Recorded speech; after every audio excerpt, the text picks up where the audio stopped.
Përshëndetje të dashur teleshikues të Radio Televizionit të Korçës dhe dëgjues të Radio Korçës. Jemi përsëri si çdo të martë nga ora 17 deri në orën 18 në emisionin Çfarë duhet të dini. Ne natyrisht që edhe ideja e këtij emisioni ka qenë pikërisht të trajtonin tema të cilët janë interes për qytetarit, kryesisht në fushën e shërbimeve, për institucione të ndryshme dhe kemi trajtuar tashmë tema të ndryshme në fushën e tatimeve dhe si gjithmonë në këtë fushë unë sot jam bashkë me zotin Fatmir Ceci, të cilin e përshëndes dhe ju uroj mirëseardhjen. Tashmë zoti Ceci është edhe një bashkëpunëtor i vjetër i emisionit Çfarë duhet të dini. Ai vazhdon të jetë në rolin e presidentit të shoqatës ekspertëve kontabël për dekën e Korçës dhe padyshim ka dhënë një kontribut të admirueshëm për gjithë teleshikuesit dhe për emisionin Çfarë duhet të dini. Në emisionet e kaluara ne kemi trajtuar Fatmir pikërisht tema të ndryshme që kishin të bënin me tatimet, siç janë po them deklarata individuale vjetore, siç janë regjistrimi, procedurat tatimore, regjistrimi i subjekteve, personal fizik, si duhet ata të regjistroheshin, si duhet ata të ishin në kohë dhe në afate që përcaktonte ligji për regjistrimin që të mos kishin dhe më pas penaliteti dhe shumë tema të ndryshme të tatimeve që kanë bëjmë në fushën e tatim taksave, por gjithsesi ne kemi thënë që fusha është shumë e gjerë dhe nuk kemi patur mundësi që në kohën televizive që na impononte emisioni Çfarë duhet të dini t'i trajtonim të gjitha temat. Ne sot do të ndalemi pikërisht në ligjin numër 112 të vitit 2020 i ndryshuar, që ka të bëjë pikërisht me regjistrimin e pronarëve përfitues.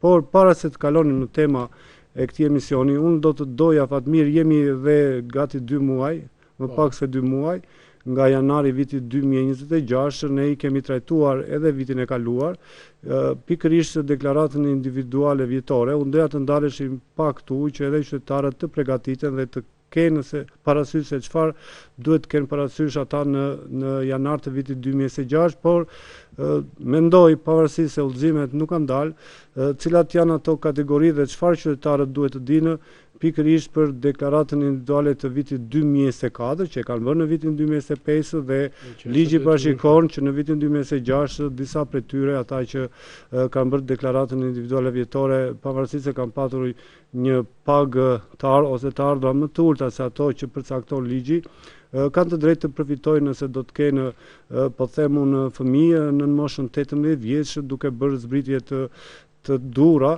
që përcakton dhe ligji. Kuptohet që jemi në pritje dhe të udhëzimeve të Ministrisë së Financave apo të drejtorisë së përgjithshme të tatimeve. Por gjithsesi, çdo qytetar çfarë duhet të dijë të përgatitet për deklaratën individuale vjetore, cilat janë kategoritë që janë të detyruar me ligj të bëjnë deklaratën individuale vjetore dhe cilat janë ato që nuk i detyron ligji për të bërë deklaratën individuale vjetore, por nuk i pengon njëkohësisht për ta deklaruar dhe për ta bërë deklaratë. Ndoshta nëse i deklaron, ai do të ketë nesër në vitin 2026 edhe një bonus.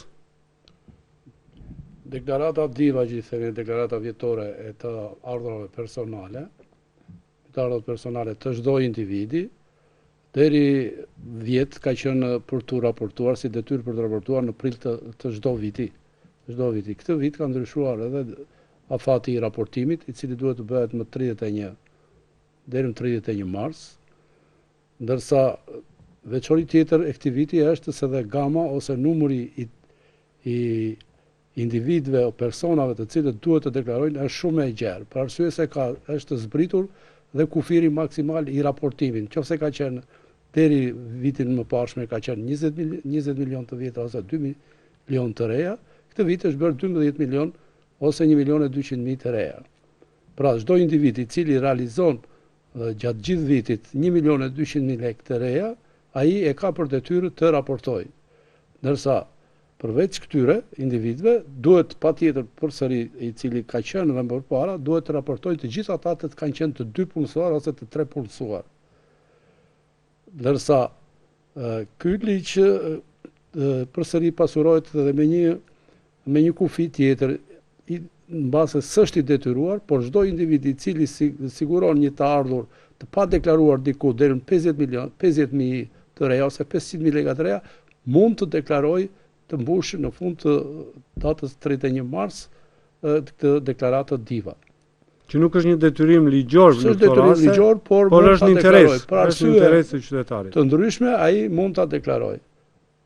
Po, është e vërtetë që ne kemi trajtuar dhe po e përsërisim që deklaratën individuale vjetore, pavarësisht se të ardhurat vjetore janë më të ulta se 1.200.000 lekë në vit, kjo nuk do të thotë që qytetari punë marsit të mos i bëjë këto deklarime, pikërisht edhe për shkak të asaj që përcakton ligji, pavarësisht se po e përsërisim nuk ka udhëzime të përcaktuara se si do të merret bonusi për këtë kategori për fëmijët në moshën 18 vjeç. Se mbase ka dhe 5 muaj, kështu që ka dhe 2 muaj në fakt, se 5 muaj është afati i fundit, dhe ne do ta trajtojmë edhe në fillim të vitit 2026 për të qenë më korrent për të mos patur penalizime më pas, pikërisht për ata që kanë një të ardhur vjetore më të lartë se 1.200.000 lekë, që në fakt mirë do të prejkë, kam përshtypjen unë, një pjesë të madhe të kategorisë të punësuarve në institucione shtetërore. Pikërisht për shkak të rritjes së pagave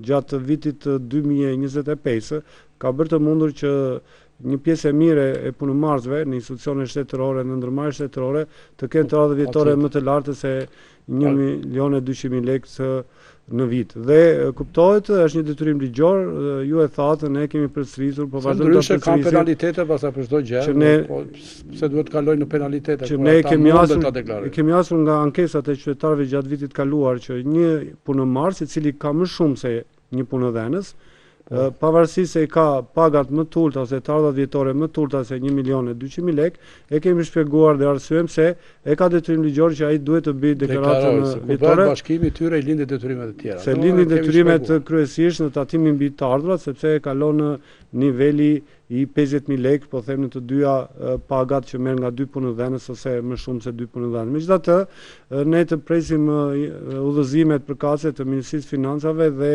në një emision tjetër do ta trajtojmë pikërisht edhe deklaratën individuale. Momenti është thjesht për kujtesë, do të secili të jetë interesuar të kujtohet për të bërë këtë deklaratë. Pastaj ndoshta në qoftë se ai se s'ka kushta ta lajmërojë, domethënë kupton, nëse ai se bën do të penalizohet. Në momentin që vete penaliteti, atëherë do kujtohet që pse se kam bërë. Po dhe më mirë që ne her pas here përsërisim, po ndoshta do të mendojnë edhe këtë, gjithsesi ne nuk dimë se çfarë udhëzime përkatëse do dalim, por ndoshta këta prindër të cilët kanë bërë deklaratë vjetore vitin e kaluar, kanë patur të ardhura më të ulta se 1.200.000 lekë, ndoshta kërkohet që faturat e shpenzimeve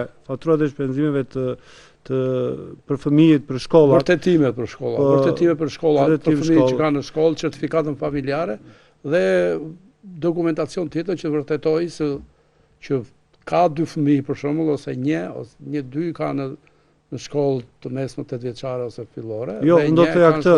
Jo, më fal, po unë do të thoya që ndoshta duhet të ruajnë pikërisht dhe shpenzim, faturat e shpenzimeve që bëjmë për këta fëmijë, se mund kërkohet në udhëzim që të kërkohet se sa shpenzime ke kryer dhe si ke kryer shpenzime të fëmijëve për shkollën. Po them fletore, lapsa, artikuj shkollor të ndryshëm, libra edhe kështu me radhë. Megjithatë, do ta kemi në qendër të vëmendjes edhe në emisionet e ardhshme në momentin kur do jemi edhe ne më të qartë. Po shkohet me anë të këtyre deklarimeve, po shkohet drejt deklarimit të bilancit familjar, kuptohet. Të gjitha ato dhe shpenzimet që harxhon familja, individu dhe familja në vit. Dhe do bëhet ajo plus minusi, qoftë ata që kanë të ardhura më tepër do të detyrohen të paguajnë një taksë shtesë, ndërsa ata që kanë më pak, që kanë shumë shpenzime, ose më të ardhura më pak, do të kompensohen nga shteti.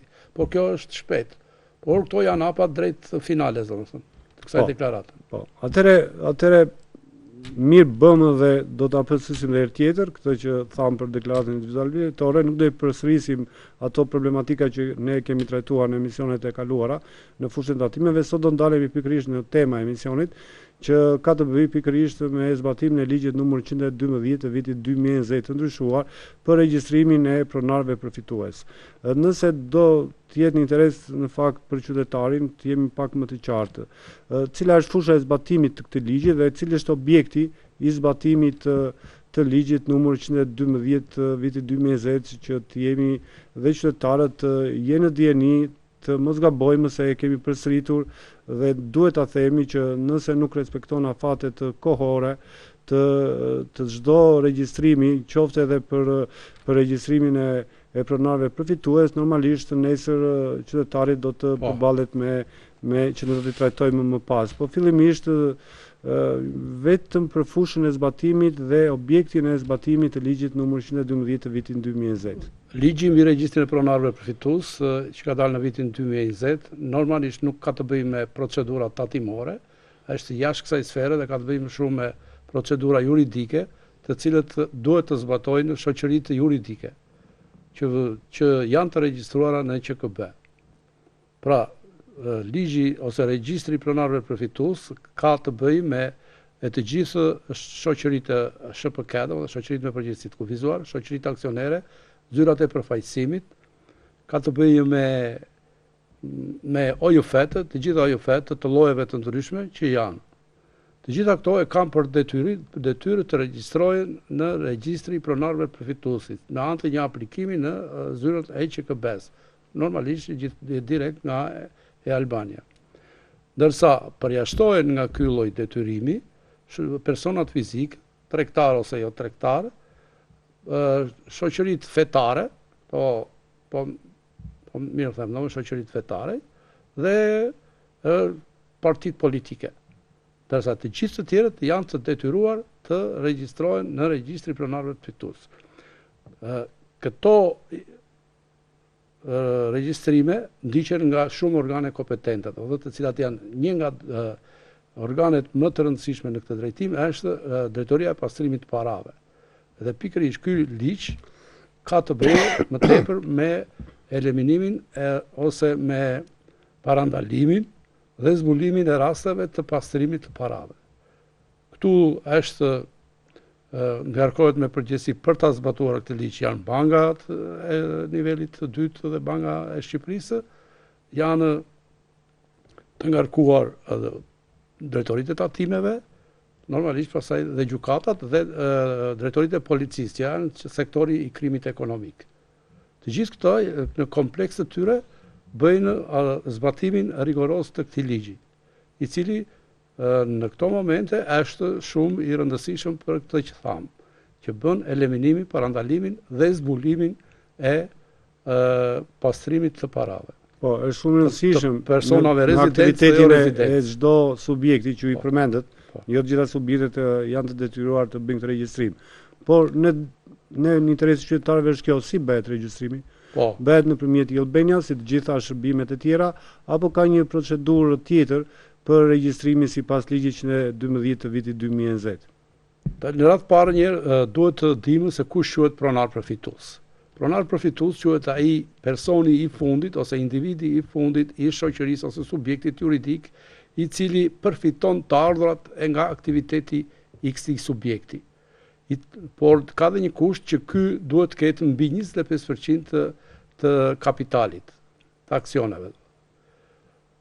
Dhe ndërsa në rastin e OJF-ve është borti drejtues me drejtorin ekzekutiv në krye.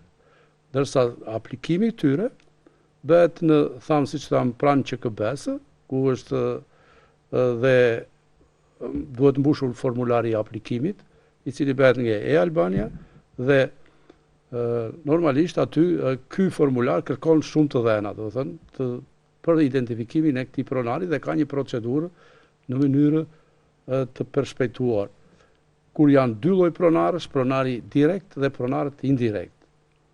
Pronari direkt është ai që e përfiton direkt dhe nuk ka pronar të tjerë poshtë vetes, do të thënë për të përfituar këto të ardhura. Ndoshta nga që është në shoqërinë e vet 100%, është 100% i ka aksionet të tjera dhe nuk i person kufizuar për është individ. Është individ i cili është se është shoqëri, domethënë normalisht që shpërbehet. Ajo vetë shoqëri mund të ketë 2-3 ortakët. Do të regjistrohen këta 2 ortakët e tjerë, por me kushtin që të kenë mbi 25% të aksioneve në shoqëri. Por edhe duke u bashkuar bashkë, duhet të kenë 25% të aksioneve. E rëndësishme këtu është që pronarët të identifikohen me të dhënat e tyre që aplikojnë në e-Albania të jenë të saktë, transparente, për arsye se ata duhet të identifikohen dhe të mbajnë përgjegjësi për atë që deklarojnë. Shumë më e rëndësishme është më tepër me ato shoqëritë që janë mema dhe bija. Domethënë një shoqëri mem ka 2-3 shoqëri të tjera dhe këta kanë disa filiale. Shoqëri ose filiale, po jo brenda shoqërisë. Të janë të shkëputura, të pavara, por që identifikohen si nena dhe bija. Dhe këto kanë në vetvete ortakëritë e tyre, domethënë personat, individët e tyre të cilët janë ortak të shoqërive. Kështu që bëhet një kompleks i madh i individëve të cilët duhet të regjistrohen dhe të deklarohen në mënyrë transparente. Për arsye që gjithë regjistrimi dhe aplikimi të vejtë tek pronari i fundit që i përfiton këto të ardhura.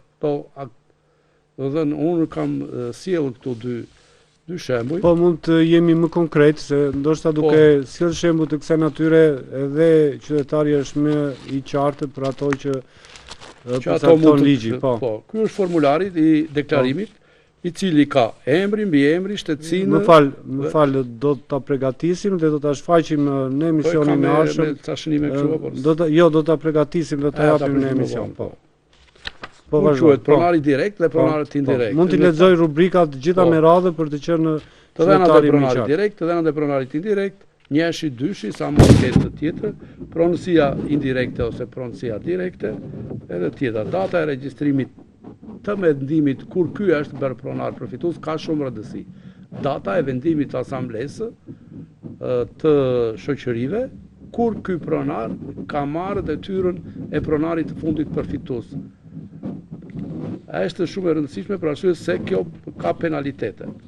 Edhe pikërisht mbi këtë mund të fshihet dikush tjetër dhe pastaj normalisht këto nuk mbaron kjo procedurë, nuk mbaron thjesht me ato gjobat administrative, por shumë nga këta që e fshehin me qëllim ose pa qëllim, këta kalojnë edhe ndjekje penale. Kjo është shumë e rëndësishme, duhet theksuar.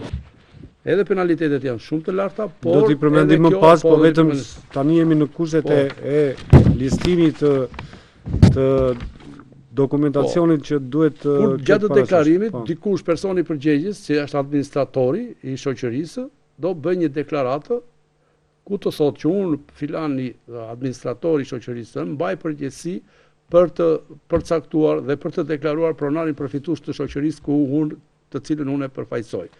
Dhe ai në kjo deklaratë shkruan që për shembull në rastin një shoqëri që ka marrë unë, sa është shumë e kuklavitur, kjo është një shoqëri italiane në Shqipëri, që është bija e një shoqërie tjetër që është në Shqipëri, por që ajo tjetra është bija e një shoqërie në Itali. Kështu që situata koklavitet shumë më tepër, ku kalojnë pronar përfitues që është direkt njëra shoqëri që është shqiptare, pastaj të gjitha të tjerë kalojnë pronarit indirekt. Domethënë lekët që përfiton shoqëria e parë në fund fare përfundojnë në duart e shoqërisë italiane që është në Itali. Dhe më fal, kjo është deklaratë me përgjegjësi penale. Ky shtetasi italian është pikërisht ai personi përfitues i fundit. Dhe ai ka detyrim për të deklaruar çdo sipas këtij ligji. Sipas këtij ligji është do gjithë secili që është pjesëtar i një shoqërie dhe i përfaqësohet në kjo shoqëri duhet të deklarohet me ato përqindje dhe aksionet që ka. Por shumë e rëndësishme është që të specifikohet, të deklarohet në mënyrë me përgjegjësi dhe penale pronari i fundit përfitues që i përfiton këto të ardhura të kësaj shoqërie. Kjo është e rëndësishme që duhet të ketë parasysh. Kjo bëhet kryesisht edhe për të shmangur edhe evazionin dhe pastrimin e parave dhe shumë vepra të tjera të cilat janë të dënueshme dhe duhet jenë të kontrollueshme nga strukturat shtetërore që i përmenden në fakt.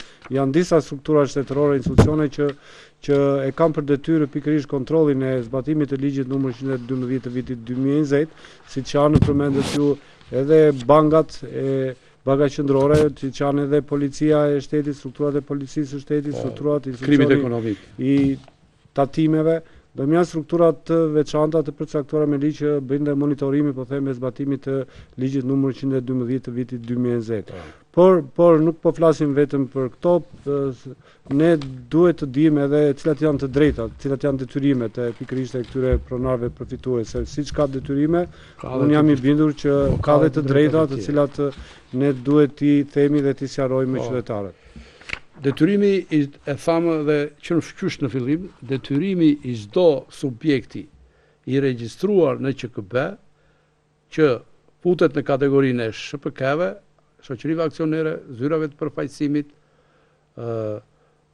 OJF-ve, e kanë për detyrim që të bëjnë këtë deklarim.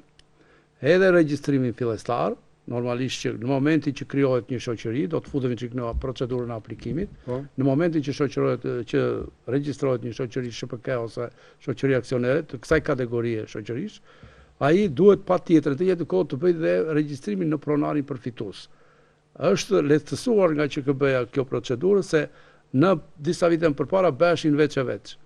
Këto gjë tash do të bëhet në të njëjtin moment, për arsye që mos ndodhin penalitete. Përplasje, dhe kjo është një interes që të mos ketë. Është interes edhe kujtesë, domethënë për subjektin i cili se edhe në fillim subjektet nuk janë shumë të informuar për këtë gjë, për arsye se kjo thash nuk ka të bëjë thjesht me procedurat tatimore, kjo ka është më shumë një procedurë juridike për subjektin, po normalisht që në shoqëritë tona i ngarkohen zyrës së ekonomike për të bërë këto regjistrime.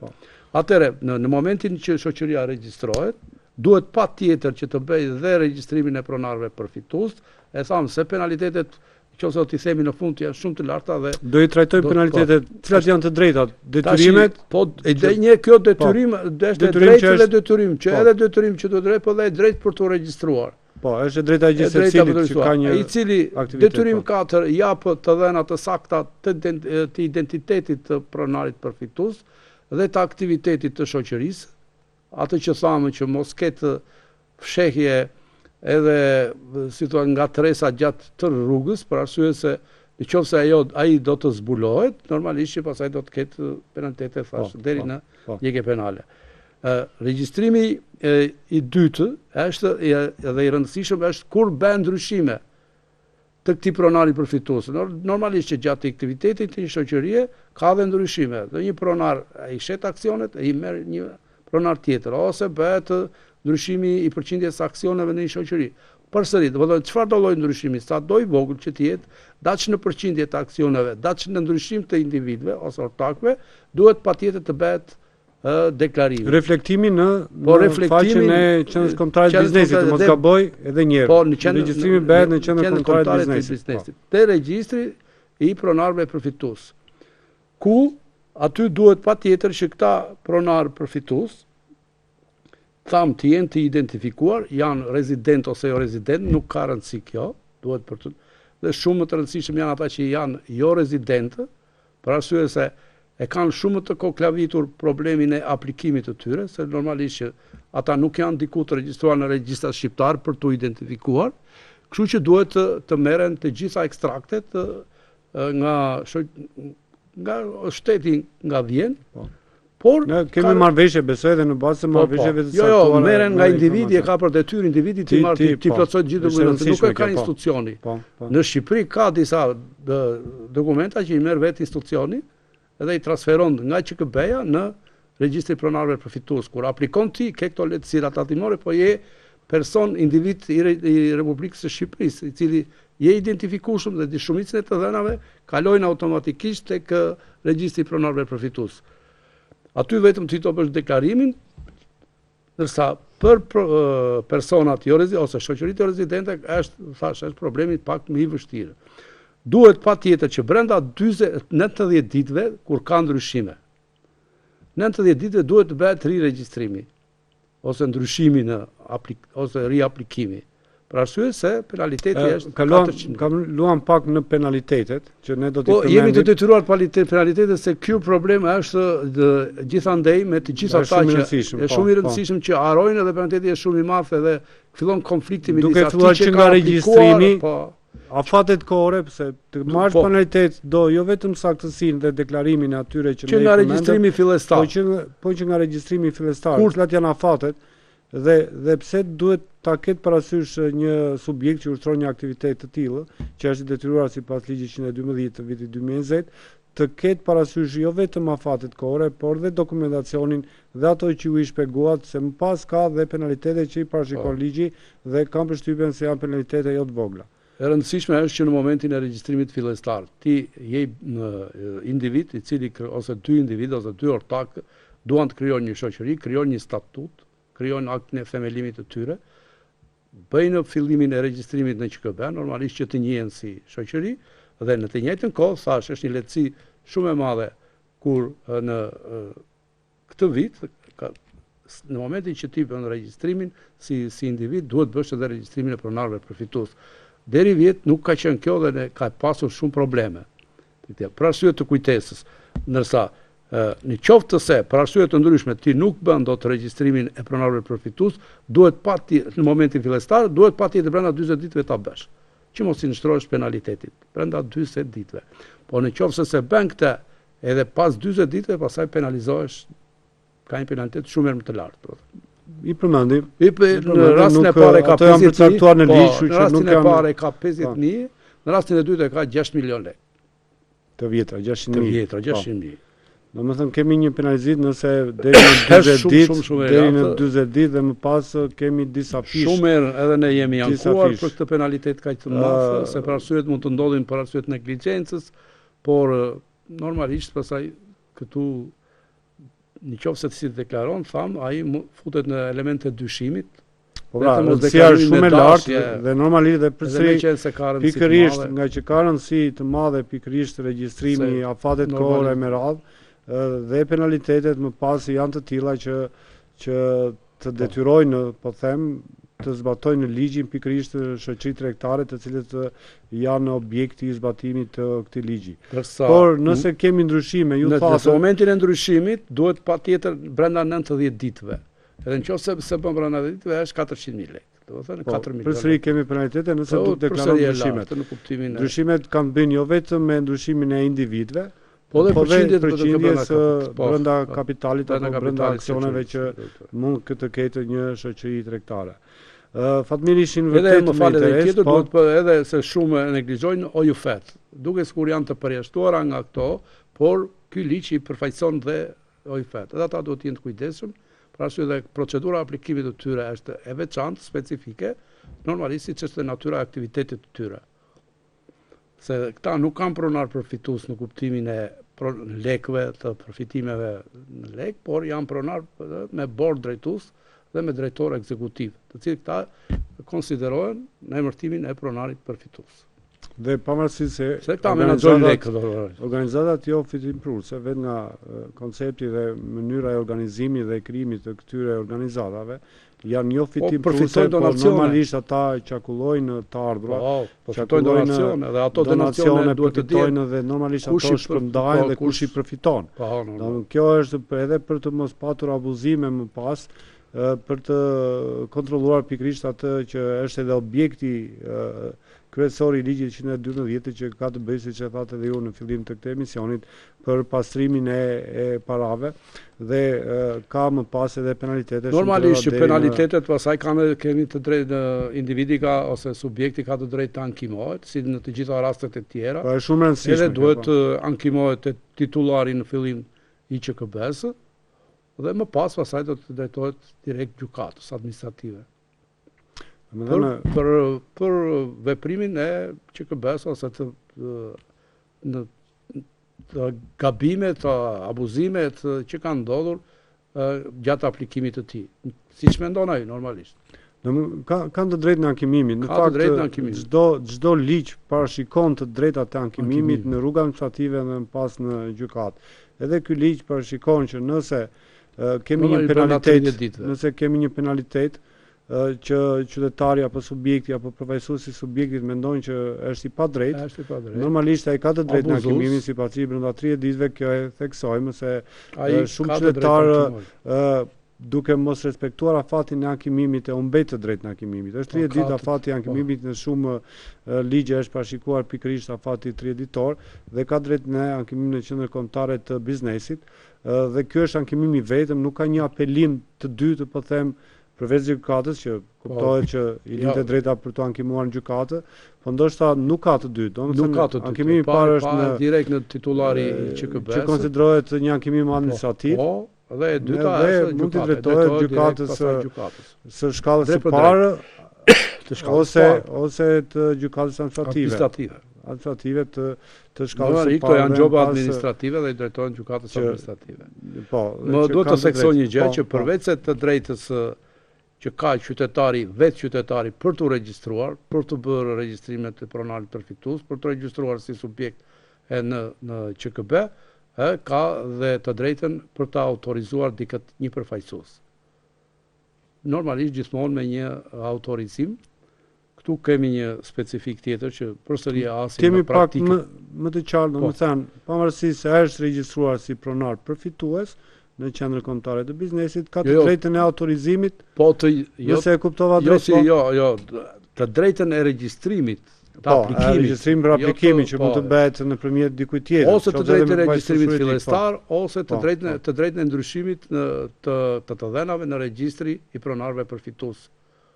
Ky autorizuar, këtu ka një gjë, SHPK e kanë me autorizim të drejtë për drejtë të një individi, për arsye të forcës juridike që ka një forcë juridike që ka, ndërsa personat fizik duhet patjetër ta kenë një autorizim me akt notarial.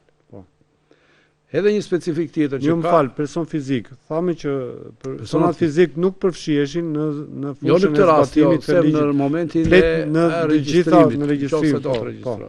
Po, tani kaluam në procedurat e aplikimit, po që të tjetë specifikë se gjithmonë asen këto në praktikën e përditshme tonë, edhe ne unë prandaj po dua dhe t'i theksoj. Dërsa një pronar, një kështu tregtar ose person fizik, i cili do të autorizojnë dikë tjetër për të bërë aplikimin në Albania, për lloj arsyesh të tjera, të punëve që mund të ketë ai, duhet patjetër që të bëjë një autorizim por notarial, i cili kushton 32.000 lekë o 3.200 lekë, e cila është e barazvleshme me atë se kam fjalën për nënshkrimin elektronik. Të gjitha aplikimet në fund fare duhet bëhen me nënshkrim elektronik. Kjo duhet theksuar. Nënshkrimi elektronik o do ta ketë vetë personi, o do të ketë një autorizuar i tij. Por që të autorizojë dikë tjetër, kanë këto specifika. Ai i SHPK-s dhe shoqërive aksionere mund të autorizojë një tjetër, thjesht me firmën dhe vulën e subjektit, të përfaqësuesit ligjor të tij dhe me vulën dhe firmën e subjektit, ndërsa një person fizik nuk e ka këtë të drejtë. Ai është një autorizim i notarizuar, i cili thash kushton, ai sa kushton edhe një nënshkrim elektronik, afërsisht një nënshkrim elektronik vjetor. Kështu që është më mirë që ai të regjistrohet 4.000 lekë, mos gaboj. 4.800 lekë. 4.800 lekë, po. Është më mirë që ai të regjistrohet, edhe ta ketë atë për përdorim personal gjatë tërë vitit, se sa. Po, është domosdoshme, ne duhet ta themi këtë. Është domosdoshme ka një kosto 4.800 lekë në vit, se ajo përsëritet një në vit se të skadon në shkrim elektronik dhe duhet përsëri të riaplikosh për të marrë përsëri një të drejtë për të bërë në shkrim elektronike si subjekt, si individ, por është e domosdoshme do të thojë unë sepse ky individ, ky subjekt normalisht jo vetëm që ka të drejtë të dërgojë aplikime nëpërmjet nënshkrimit të vet elektronik, po është kuptohet shumë e lehtë më pas dhe për të edhe për të gama e dokumentacionit që mund të nënshkrohen elektronikisht edhe që lehtëson individin për që ka këtë nënshkrim elektronik do jetë shumë e gjerë. Sa ka para një muaj shteti nxori një ligj që edhe disa tipe kontratash mund të firmosen pa qenë prezent mund të firmosen elektronikisht pa qenë prezent person. Po, është rëndësishme dhe një kontratë pune. Dhe një kontratë pune tashmë ky subjekt nuk ka pse të për arsye se individët mund të jetë në Amerikë, mund të jetë jashtë shtetit dhe ai s'ka nevojë se deri dje duhet të ishte pranishëm në prezent. Tash prandaj them që kjo është më e lehtë tash po bëhet më e lehtë të bësh aplikimin për të marrë nënshkrimin elektronik se sa të bësh autorizim për persona përfaqësues të veçantë. Po, është e rëndësishme në shkrimin ekonomike elektronik është dhe subjektet janë ndërgjegjësuar në fakt se kam dëgjuar dhe shpesh dëgjojmë që tashmë subjektet shkojnë, bëjnë aplikimin dhe e kanë interesin pikërisht për në shkrim elektronik. Por një pyetje ndoshta nuk ka të bëjë me temën që ne trajtojmë sot, po ka të bëjë me shumë subjekte të cilët shesin prodhime, shesin shërbime me një subjekt jashtë që ushtron një aktivitet jashtë territorit të Republikës së Shqipërisë. Përveç në shkrimit elektronik, çfarë duhet të ketë parasysh ky subjekt për të bërë të mundur po them prerjen e një fature tatimore, shërbimi, shitje malli dhe të tjera si këto në bazë shitje shërbime, aktivitet, shitje shërbime në bazë të aktivitetit, po. Sa herë është bërë kjo pyetje, po duket sikur ka diçka sekret ose diçka të fshehur ose diçka më tepër, po nuk ka asgjë më tepër se sa ai sikur personi të jetë brenda Republikës së Shqipërisë. Vetëm të thamë në rastet kur ligji i specifikon, kur ndryshon kjo lloj praktike. Në të gjitha rastet e shërbimeve mund ta presin një faturë, mund ta presin. Çdo individ, çdo person fizik apo subjekt regjistruar në QKB e ka këtë drejtë. Të faturë të fiskalizuar. Po flasim për rregullsi të problemit. Po nëse nuk e ka ky individ nuk ka bërë pagesën dhe nuk e ka marrë të drejtën për të prerë fatura të fiskalizuara. Ka subjekte të cilat private që ushtrojnë aktivitete të kësaj natyre të ligjshme për të bërë të mundur pritjen e faturave të kësaj natyre për një aktivitet, për një person fizik, për një subjekt? Jo, s'ka të drejtë. Nuk ka askush të drejtë. Janë të përjashtuara të gjitha, përveç se ai që s'ka të drejtë, ka një autofatura që quhen, kur një individ ble një mall ose një shërbim nga një individ i cili s'ka të drejtë me ligj për tu regjistruar, siç është rasti i fermerëve, atëherë pritet autofatura. Ose një individ çfarë do, ti ble tek ai individ një cent ose diçka që ai s'është i regjistruar në tatimet, ati mund t'ja marrësh atë, po përsëri do presh një faturë fiskalizuar e cila quhet autofaturë. Domethënë të gjitha rastet malli dhe shërbimi qarkullon me faturë të fiskalizuar. Qoftë kjo faturë të drejtë për drejtë me midis individëve, subjekteve, ose autofaturë. Po, i qartë. Mirë atëre, Fatmir, ishim bashkë me Fatmir Cesin, kryetarin e shoqatës ekspertëve kontabël dhe trajtuam midis të tjerave dhe fushën e zbatimit të ligjit numër 112 të vitit 2020 për regjistrimin e pronarëve përfitues.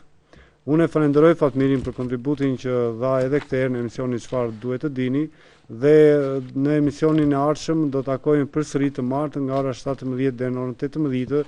Do të trajtojmë pikërisht disa norma ligjore specifike që kanë të bëjnë me zbatimin e ligjit për sigurimet shoqërore në Republikën e Shqipërisë. Ne kemi trajtuar fusha të ndryshme, tema të ndryshme që kanë të bëjnë me fushën e sigurimit shoqërore, por pikërisht nga që është një fushë e gjerë ashtu si edhe ajo e tatimeve, normalisht kemi akoma të paprekura tema të tjera të cilët janë në interes të qytetarëve dhe pikërisht dhe nga pyetjet dhe sugjerimet që ata i kanë adresuar në emisionin Çfarë duhet të dini, në emisionin e ardhshëm ne pikërisht do ndalemi në këto norma ligjore të veçanta specifike që kanë të bëjnë me fushën e sigurimit shoqërore, me pensionet, me kategori të ndryshme të përfitimit të pensionit të pleqërisë apo dhe të kategorive të tjera të pensioneve.